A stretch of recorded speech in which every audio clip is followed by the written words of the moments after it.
Bonjour et bienvenue sur la chaîne L'Actu UTA. La semaine dernière, on revenait sur le projet controversé de Métrocable. Aujourd'hui, on reste sur les transports et on s'attaque au sujet de la gratuité. Objectif, tester les arguments des opposants pour voir s'ils relèvent de l'objection sérieuse ou de l'idée reçue. Avant ça, comme d'habitude, on compte sur vous pour mettre un pouce bleu, diffuser cette vidéo autour de vous et bien sûr vous abonner à la chaîne si ce n'est pas déjà fait. Allez, on attaque.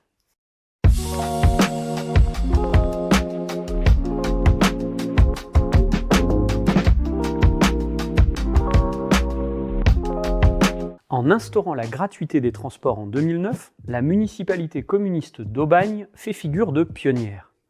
15 ans plus tard, pas moins de 44 réseaux desservant plus de 370 communes de France sont passés à la gratuité. Des élus de toutes couleurs politiques s'y sont convertis, même si, bien évidemment, on retrouve ensuite des divergences sur le mode d'exploitation. Les communistes privilégiant le recours à des régies ou entreprises publiques, comme la SPL MTAG, là où d'autres font le choix des opérateurs privés. Pourtant, l'idée rencontre encore des sceptiques, et une série d'arguments reviennent régulièrement dans les discussions. On va s'attarder sur tout ça ensemble.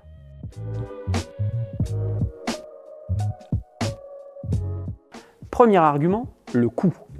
Selon le syndicat mixte des transports en commun de l'agglomération grenobloise, la gratuité totale aurait un coût de 100 millions d'euros en investissement et de 60 millions d'euros en fonctionnement par an. Dit comme ça peut sembler énorme. Pourtant, il faut savoir que ce qui provient des usagers ne représente qu'une faible part du financement des réseaux. Environ 15% pour la TAG, 10% pour les intercités départementaux et 8% pour les TER régionaux.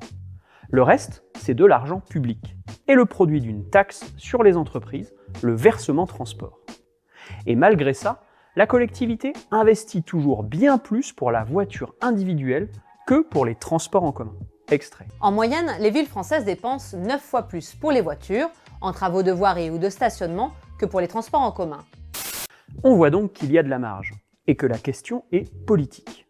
Quelle priorité pour l'argent issu de nos impôts ?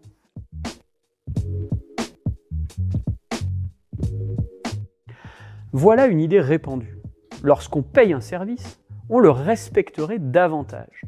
En supprimant la tarification des transports, on risquerait donc une explosion des dégradations et des incivilités.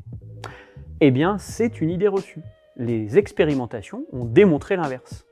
Ainsi, la gratuité fait reculer les incivilités dans les transports. Et ça, c'est un rapport d'information du Sénat qui le dit.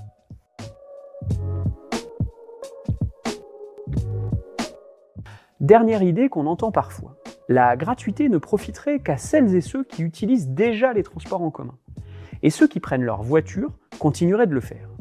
C'est vrai qu'aujourd'hui, quand on habite en périphérie, c'est souvent compliqué de se passer d'une voiture. Mais entre rallier l'hypercentre en voiture et rallier la gare de TER ou du futur RER métropolitain, c'est pas la même chose. Ainsi, toutes les études réalisées sur les réseaux ayant opté pour la gratuité affichent des hausses de fréquentation et des gens qui prennent les transports pour la première fois grâce à ça. D'abord, elle permet à plus de monde de prendre les transports plus souvent. À Châteauroux, par exemple, depuis la mise en place de la gratuité, le nombre d'usagers du service de bus a été multiplié par plus de 3.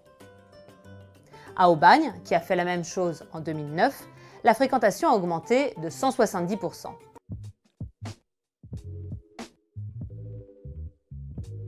Un argument qui revient souvent serait que l'instauration de la gratuité serait adaptée au réseau des petites agglomérations pour rendre attractif une offre et relancer l'usage des transports collectifs. Mais que dans les grandes métropoles, ça ne serait pas le cas. Alors s'il est vrai que les problématiques d'investissement ne sont pas les mêmes, la nécessité de favoriser l'usage des transports pour accéder aux hypercentres est pourtant encore plus importante dans les métropoles. Et des exemples existent. Tallinn, la capitale de l'Estonie, compte plus de 410 000 habitants. En France, l'agglomération de Montpellier est passée à la gratuité totale pour plus de 500 000 habitants le 21 décembre dernier.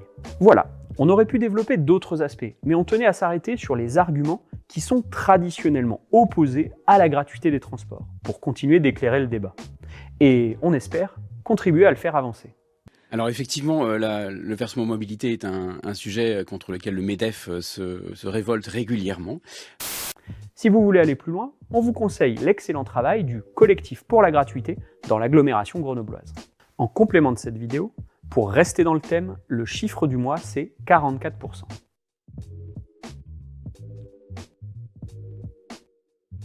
44%, c'est le nombre d'accidents de la route mortels qui ont lieu sur le trajet domicile-travail, bien loin de la sortie de soirée alcoolisée. Comme quoi, développer les transports collectifs, c'est aussi plus safe. Cet épisode est maintenant terminé. Vous aussi, dites-nous en commentaire quels arguments reviennent le plus souvent quand ce sujet est abordé. Merci d'avance et à très bientôt.